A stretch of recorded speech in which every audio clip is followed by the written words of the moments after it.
নমস্কার, আমি ডক্টর রাজর্ষি দত্ত এবং আজকে আমরা একটা খুব ইন্টারেস্টিং টপিক আলোচনা করব, সেটা হচ্ছে স্ট্রেস এন্ড কিডনি হেলথ। এই স্ট্রেস এটা কি আমাদের কিডনি হেলথকে এফেক্ট করতে পারে? লেটেস্ট রিসার্চ বলছে যে হ্যাঁ, এটা করতে পারে। আমাদের ডেইলি লাইফে অল্প স্ট্রেস সবাইকেই ফেস করতে হয়, কিন্তু chronic stress, long term stress এবং এটাকে যদি ঠিকঠাক ভাবে ম্যানেজ বা হ্যান্ডেল না করা যায়, এটার ইফেক্ট কিন্তু কিডনির ওপর পড়ে। এটা কিভাবে পড়ে, এটার জন্য প্রথমে একটু অল্প সামারিতে বলে দিই। অটোনমিক নার্ভাস সিস্টেম, আমাদের শরীরের মধ্যে একটা অটোনমিক নার্ভাস সিস্টেম আছে, যেটা ব্যাকগ্রাউন্ডে সবসময় অ্যাক্টিভ আছে, যেটা আমাদের হার্ট রেট কন্ট্রোল করে, আমাদের ব্রিদিং কন্ট্রোল করে, আমাদের ব্লাড প্রেশার কন্ট্রোল করে। এবং এটা দুটো কম্পোনেন্ট আছে, একটা হচ্ছে সিম্প্যাথেটিক নার্ভাস সিস্টেম আর একটা হচ্ছে প্যারাসিম্প্যাথেটিক নার্ভাস সিস্টেম। এই সিম্প্যাথেটিক নার্ভাস সিস্টেম, এটাকে বলা হয় ফাইট অর ফ্লাইট রেসপন্স। এটা আমাদের বডিকে সবসময় ইমার্জেন্সি সিচুয়েশনের জন্য প্রিপেয়ার করে। আমাদের হার্ট রেট বাড়িয়ে দেয়, আমাদের ব্লাড প্রেশার বাড়িয়ে দেয়, কিছু কিছু ইমার্জেন্সি হরমোন সিক্রিট করা হয়। এবং অন্য সিস্টেমটা হচ্ছে প্যারাসিম্প্যাথেটিক নার্ভাস সিস্টেম। এটার ইফেক্টটা ঠিক উল্টো। এটা আমাদের পিসফুল বানায়, কাম বানায়। যখন আমরা রেস্ট করি তখন এই সিস্টেমটা অ্যাক্টিভেট হয়। এটা আমাদের হার্ট রেট কমিয়ে আনে, আমাদের ব্লাড প্রেশার কমায়। এবং এটা দেখা গেছে যে যখন আমরা ঘুমোই তখন normal healthy human being a আমাদের ব্লাড প্রেশারটা অ্যারাউন্ড 10 মিলিমিটার মার্কুরি কমে যায়, যেটাকে nocturnal dipping of blood pressure বলা হয়। এটা আমাদের প্যারাসিম্প্যাথেটিক নার্ভাস সিস্টেমের জন্য। এবার যখন আমাদের ক্রনিক স্ট্রেস হয়, লং টার্ম স্ট্রেস হয়, তখন এই ব্যালেন্সটা হারিয়ে যায় বডিতে। আমাদের সবসময় সিম্প্যাথেটিক নার্ভাস সিস্টেমটা অ্যাক্টিভ থাকে, প্যারাসিম্প্যাথেটিক নার্ভাস সিস্টেমের ইনফ্লুয়েন্সটা কমে যায়। সুতরাং আমাদের হার্ট রেট একটু বেশির দিকে থাকে, ব্লাড প্রেশারও বেড়ে যায় এবং এই হাই ব্লাড প্রেশারটা আলটিমেটলি কিডনির ওপর ইফেক্ট করে। এবং যেটা বললাম nocturnal dipping of blood pressure, মানে রাত্রির বেলায় ঘুমানোর সময় যে ব্লাড প্রেশারটা কমে যায়, এটাও দেখা গেছে যে ক্রনিক লং টার্ম স্ট্রেসে সিম্প্যাথেটিক নার্ভাস সিস্টেম অ্যাক্টিভেশনের জন্য এটা হ্যাম্পার্ড হয়ে যায়, মানে আমাদের ওই নকটার্নাল ডিপিং অফ ব্লাড প্রেশারটা হয় না।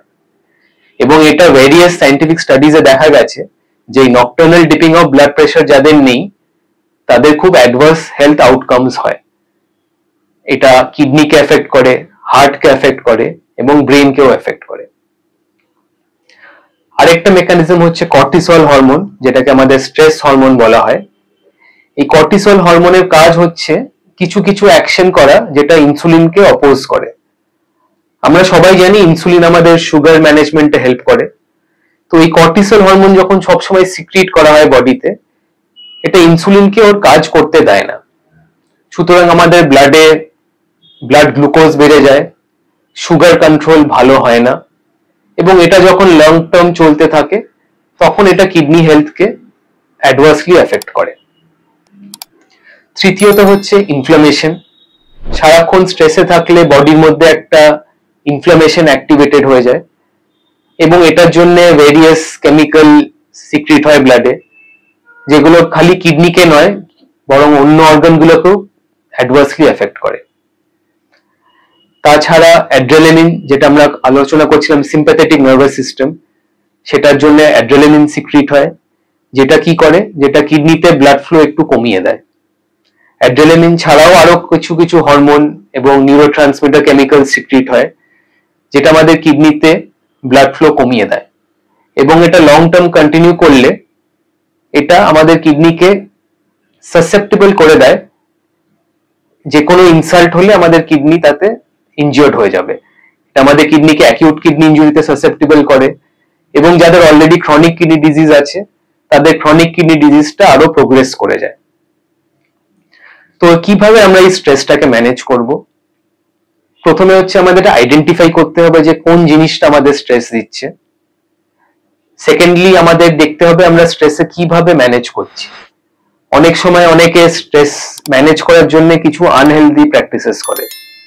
কেউ কেউ স্মোকিং করে, কেউ কেউ ড্রিঙ্কিং করে, কেউ কেউ অনেক জাঙ্ক ফুড খায়, প্রসেসড ফুড খায়।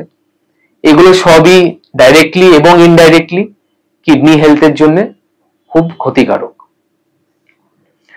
একটা খুব ভালো উপায় স্ট্রেস রিলিফ করার, সেটা হচ্ছে এক্সারসাইজ।